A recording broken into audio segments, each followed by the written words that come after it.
Gujarat એટીએસે હથિયારોનું bogus licence મેળવનારા 16 શખ્સની ધરપકડ કરી છે, જ્યારે 108 શંકાસ્પદ સામે કાર્યવાહી હજુ પણ ચાલુ છે. બનાવટી દસ્તાવેજોના આધારે નકલી બંદૂક લાયસન્સ જારી કરનારા ચોંકાવનારા દેશવ્યાપી કૌભાંડમાં માહિતીના આધારે ગુજરાત એટીએસે 16 વ્યક્તિઓની ધરપકડ કરી છે. વધુમાં ગુનામાં સંડોવાયેલા 49માંથી 23 લોકોની અટકાયત કરવામાં આવી છે. આ ઉપરાંત કુલ 108 લોકોએ શંકાસ્પદ રીતે હથિયારો પણ મેળવ્યા છે. તેથી આ કેસમાં ઘણા હથિયારો મળી આવે તેવી શક્યતા છે, કે જેના સંદર્ભમાં ગુજરાત એટીએસ આ ગુનાહિત પ્રવૃત્તિમાં સામેલ લોકોની ઝીણવટભરી તપાસ કરી રહી છે. અતુલે નકલી લાયસન્સ પર 51 હથિયારો વેચ્યા હતા, કે જેમાંથી 20 અત્યાર સુધીમાં જપ્ત કરવામાં આવ્યા છે.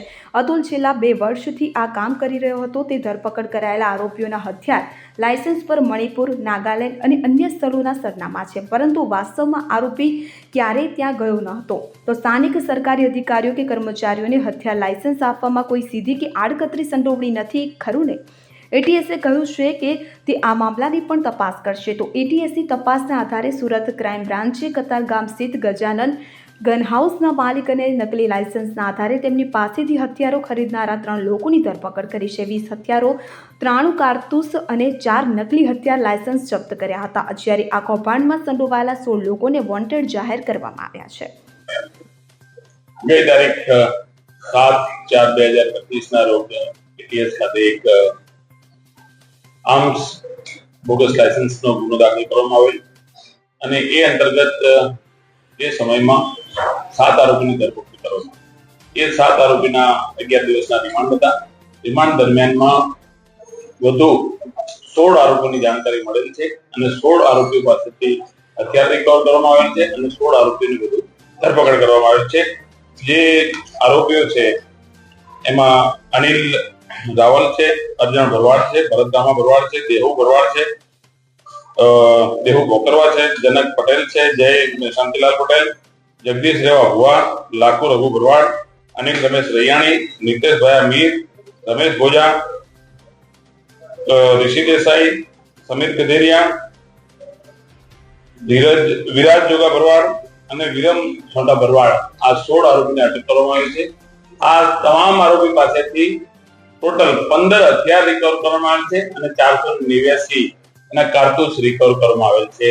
આ આરોપીઓ પાસે બોગસ લાયસન્સ મળી આવેલ છે અને આ હથિયાર પણ રિકવર કરવામાં આવેલ છે. જે પંચના વિખેતે કબજે કરી અને આરોપીઓની રાત્રે 1 વાગ્યાના સમયમાં ધરપકડ કરવામાં આવેલ છે.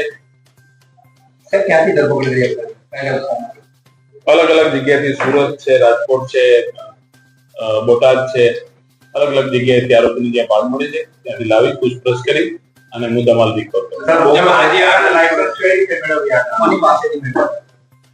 જેમ અગાઉ કહ્યું છે એ રીતે કે જે મુખ્ય આરોપીઓ 7 હતા, એ 7 આરોપીઓ એક શોકત નામના માણસ, ફારૂક નામના માણસ, જે હરિયાણામાં પોતાની ગન લાયસન્સ વેચવાની દુકાન ધરાવે છે અને એ માણસો એ લોકોને નાગાલેન્ડ થી હથિયાર ઇસ્યુ કરાવતા હતા. એવી અત્યાર સુધીની ઇન્વેસ્ટિગેશનમાં વિગતો બહાર કે જેમ કે કોઈ પણ લગ્ન પ્રસંગમાં જાય છે અથવા તો કોઈ ધાર્મિક પ્રસંગોમાં જાય છે અને પ્રસંગ દરમિયાન એમની પાસે રહેલું જે વેપન છે એ શો કરે છે અને બતાવે છે લોકોને કે અમારી પાસે આવું નાગાલેન્ડ નેશનલ પરવાનો છે અને એના આધારે બીજા લોકોને પણ એવી ઈચ્છા થાય છે કે અમને આ પણ નેશનલ લાયસન્સ મળી જાય. એ રીતે પોતાના કસ્ટમર ઉભું કરી અને આ પ્રકારે માર્કેટિંગ કરવાનું કામ છે. એ દરેકનો એક જ રેટ નથી, પરંતુ અલગ અલગ રેટ છે. 5 થી 25 લાખ રૂપિયા સુધીના ટ્રાન્ઝેક્શન કર્યા છે. કેટલાકે આંગડિયા મારફતે આપે છે, કેટલાકે ઓનલાઈન બેન્કિંગ કર્યું છે. એ રીતે અલગ અલગ ટ્રાન્ઝેક્શન ફાઇનાન્શિયલી ડોક્યુમેન્ટ્સમાં 3 વર્ષના રિટર્ન ફાઇલ આપતા હતા, તેમજ એક કેરેક્ટર સર્ટિફિકેટ આપતા હતા અને પોતાના આધાર કાર્ડ આપતા હતા અને એના આધારે નવું લાયસન્સ ઇસ્યુ કરતા હતા.